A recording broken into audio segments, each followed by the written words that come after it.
నమస్కారం. City news సమాహారానికి స్వాగతం. నా పేరు విశ్వనాథ్. ఇసుక వ్యాపారుల పంట పండింది. పోలీసులు చూసి చూడనట్లు వ్యవహరించాలంటూ ఓ నేత పోలీస్ బాస్కి చెప్పాడు. సుల్తానాబాద్ మండలంలో మానేరు నది పరివాహక ప్రాంతం నుండి అక్రమంగా ఇసుకను తరలిస్తే సుల్తానాబాద్ పోలీసులు చోరీ కేసులు నమోదు చేసి జైలుకు పంపిస్తున్నారు.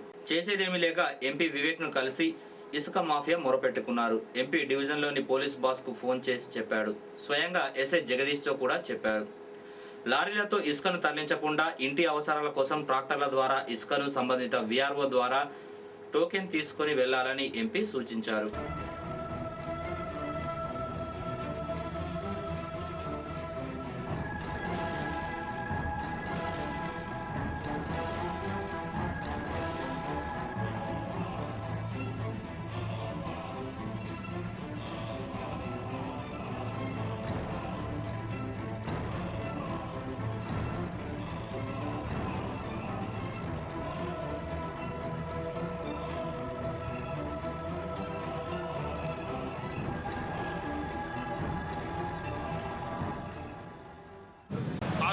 మార్కెట్లో అమ్ముకుంటున్నారంటే మీరు అవి ఆపండి. అంటే వీఆర్ నాట్ అబ్జెక్టింగ్.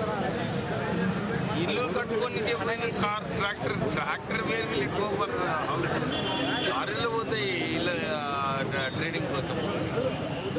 లారీస్ ఎక్కడైతే పోతున్నాయో ట్రేడింగ్ కోసం మీరు పట్టుకోండి. That whatever you want. ఇల్లు కట్టుకొని వాళ్ళది పట్టుకుంటే tractors only we are saying lorries అవసరం లేదు. సెక్రటరీ నుంచి స్లిప్ తీసుకోమని చెప్తాను. విలేజ్ సెక్రటరీతో స్లిప్ పెట్టుకొని ట్రాక్టర్లో తీసుకోండి, లారీలో తీసుకోపోకండి. సీఎం కిరణ్ కుమార్ తెలంగాణ వ్యతిరేకనని అసెంబ్లీ సమావేశాల్లో స్పష్టంగా కనబడిందన్నారు పెద్దపల్లి ఎంపీ గడ్డం వివేక్. ఓదల మండలంలో జరిగే రెవెన్యూ సదస్సులో పాల్గొనేందుకు వెళ్తూ సుల్తానాబాద్ ఆర్ఎన్బి అతిథి గృహంలో మీట్ ది ప్రెస్లో ఎంపీ మాట్లాడారు.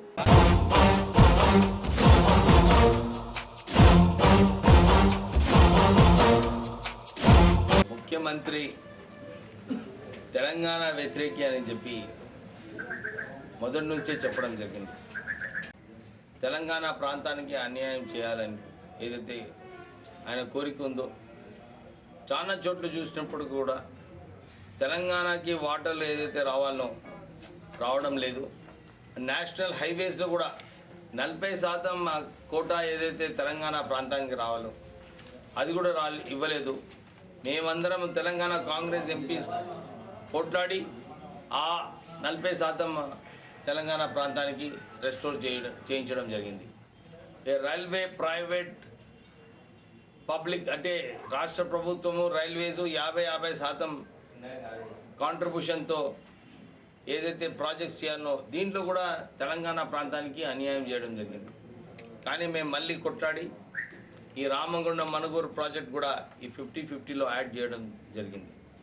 నిన్న అసెంబ్లీలో మాట్లాడేటప్పుడు కూడా నేను ఒక్క పైసా తెలంగాణ గురించి ఇవ్వనని ఏదైతే వ్యాఖ్యలు చేసినాడో అది ఆయన మనసులో ఉన్న మాట. ఆయన అంటే ఎంత తెలంగాణ వ్యతిరేకి అని చెప్పి మళ్ళీ ఒకసారి ముఖ్యమంత్రి నిరూపించుకున్నాడు. మేము అందు గురించి మేము ఇదే అంటున్నాము.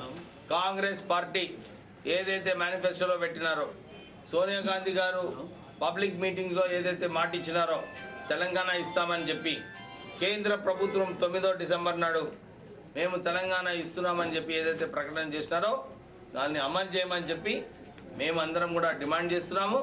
తొందరగా తెలంగాణ ఇస్తే కాంగ్రెస్ పార్టీకి మంచిగా ఉంటుంది. లేకుంటే కాంగ్రెస్ పార్టీ ఛాన్సెస్ ఏదైతే ఉన్నాయో అది డెఫినెట్లీ తక్కువ అవుతాయని చెప్పి మేము మళ్ళీ మొన్న కూడా వేలారవితో మాట్లాడేటప్పుడు ఈ అంశాలు మళ్ళీ వారికి తిరిగి చెప్పడం జరిగింది.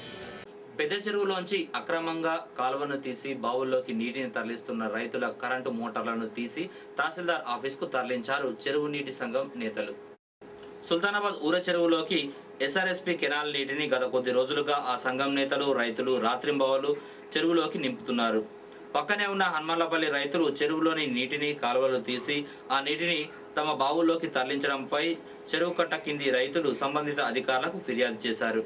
నీటి చౌర్యానికి సంబంధించిన మోటార్లను తొలగించి ఎంఆర్ఓ ఆఫీసుకు తరలించినట్లు నీటి సంఘం నేతలు చెప్పారు.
రాత్రి పగలు కెనాల్ వచ్చినప్పుడు తీసుకొచ్చి నీళ్ళు చెర్ల వస్తే ఈ చెర్లకి వెళ్ళి వీరికి హనుమల్లపల్లె రైతులు అక్కడ దొంగ కాలువలు తీసి బాయిలు నింపుకుంటూ దొంగ మోటార్లు పెట్టి ఈ నీళ్లు పారించుకుంటుంటారు.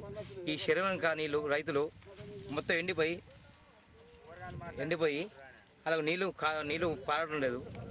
అందుకని ఇవన్నీ ఈరోజు ఇట్లా తీయవలసి వచ్చింది. మరో వద్దను ఈ పట్టువారి ఏం చెప్పారంటే ఇవన్నీ తీసుకొచ్చి కూడిపోయాము మళ్ళీ అట్నే తయారు చేసారు. అద్దంటే కుడుపుతాం అన్నారు, కుడపలేదు. ఆ మోటార్లు వచ్చి మేము పట్టుకొస్తాము. సుల్తానాబాద్ ఎంపీడీఓగా 2005 సంవత్సరంలో సుమారు 4 సంవత్సరాల పాటు పనిచేసిన సత్యనారాయణ కన్నుమూశారు. ఓ యాక్సిడెంట్లో తీవ్ర గాయాల పాలైన ఆయన 3 నెలలుగా హైదరాబాద్లోని ఓ ఆసుపత్రిలో చికిత్స పొందుతూ చనిపోయారు. ఆయన మృతి పట్ల పలువురు నేతలు, అధికారులు సంతాపం వ్యక్తం చేశారు.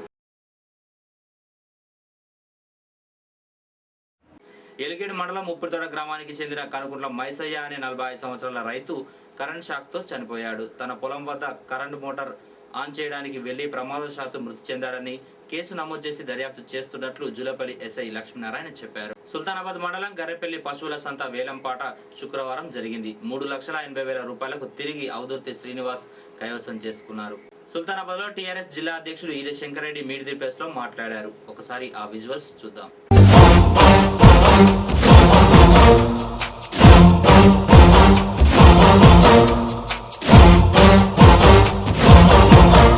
12 సంవత్సరాల నుంచి కాంగ్రెస్ పార్టీ తోటి పోరాడుతూ ఉన్నారు. తెలంగాణ మాకు కావాలి, మాది మాకని. వాళ్ళు ఇవ్వట్లేదు. తెలంగాణ 4 కోట్ల మంది ప్రజలు కోరుకున్నటువంటిది దాంట్లో విఫలమైంది. తెలంగాణ ఇవ్వడంలో కాంగ్రెస్ ప్రభుత్వం విఫలమైంది. ఆ కరెంటు 9 గంటలు పోగా 2 గంటలు కూడా ఇచ్చేటువంటి పరిస్థితి కరెంటు లేదు. దాంట్లో విఫలమైంది. పెట్రోలు, డీజిల్, కూరగాయలను కూడా రేట్లన్నీ కూడా ఆకాశాన్ని అంటున్నవి. ఒక ఎంప్లాయీ కూడా ప్రభుత్వం చెప్తే వినే పరిస్థితులు లేరు. ఆయన మంత్రిమండలిలో ఇంకొక మంత్రి చెప్తా మంత్రి వినతట్లేడు, పోయి కేంద్రంలో కంప్లైంట్ చేస్తూ ఉన్నాడు. చంద్రబాబు నాయుడు గారు ఈరోజు అవిశ్వాస తీర్మానాన్ని ప్రవేశపెట్టి ప్రభుత్వాన్ని దింపే అటువంటి అర్హత, హక్కు, బలం ఆయనకుంది. ఆయనతో అయితే లేదు. మరి ఆయనతో ఎందుకు అయితే లేదంటే ఆయన కూడా తప్పులు చేసిన. రాజశేఖర రెడ్డి లెక్క చౌక భూములు 850 ఎకరాలు ఒక సంస్థకి ఇచ్చాడు. ఆపద్ధర్మ ముఖ్యమంత్రి ఉన్నప్పుడు ఒక 2,000 ఎకరాలు ఇచ్చాడు. మరి ఇవన్నీ బయట పడితే కాంగ్రెస్ కిరణ్ సర్కారు జగన్ను దోసినట్టు నన్ను కూడా ఊచలు లెక్క పెడతాడు, జైలుకు తోలుతుంది ఏమైనా భయం ఉండొచ్చు చంద్రబాబు నాయుడు గారికి. నీ బాబ్ జాగిరి కాదు కిరణ్ కుమార్ రెడ్డి గారు. 29,300 కోట్ల రూపాయలు సాలీనా తెలంగాణ ప్రజల యొక్క తెలంగాణలో ఉండే 10 జిల్లాల నుంచి వచ్చేటువంటి ట్యాక్సీ రూపాయనే అనుకో, తరల పన్ను అనుకో, మీరు రోడ్ ట్యాక్సీ అనుకో, వివిధ రకాల ఎక్సైజ్ శాఖ నుంచి వచ్చేటువంటి ట్యాక్సీ అనుకోండి, ఇవన్నీ కూడా కలిస్తే ముఖ్యమైన 3 శాఖలకి 29,300 కోట్ల రూపాయలు ప్రతి సంవత్సరం వస్తే మా పైసలు మాకు ఇచ్చి అభివృద్ధి చేయడానికి నీ బాబ్ జాగిర్ లెక్క చిత్తూరుకెళ్ళి తెచ్చిస్తున్నాను. సిగ్గు శరం ఉన్న ఎమ్మెల్యే తెలంగాణ నుంచి ఒక్కడు కూడా అడగలేదు. మరి దానికి కూడా రేపు ప్రజల దగ్గర మీరు జవాబు చెప్పాల్సినటువంటి అవసరం ఉందని చెప్పి నేను డిమాండ్ చేస్తా ఉన్నాను. ఇవి బులెటిన్ విశేషాలు. మరో బులెటిన్ మళ్ళీ కలుసుకుందాం. నమస్కారం.